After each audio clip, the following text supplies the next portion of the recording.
దేవుని గుప్పెట్లు ఏమున్నాయి? నీ సన్నిధిని సంపూర్ణ సంతోషము కలదు, నీ కుడి చేతిలో నిత్య సుఖములు కలవు.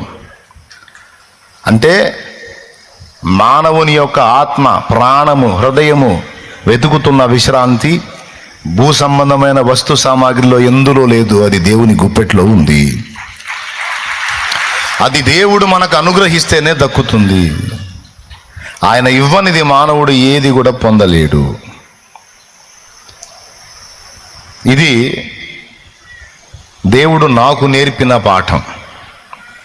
ఈరోజు ఇక్కడ కూర్చున్న పరిశుద్ధులారా, దేవుని పిల్లలారా, భక్తిపరులారా, ఆత్మీయులారా, నా తండ్రి కుడి చేతుల్లో ఉన్నటువంటి ఆ సంతోషము, ఆ నిత్య సుఖములు, ఆ విశ్రాంతి, ఆ ప్రశాంతత మీకును నా తండ్రి దయచేయునుగాక.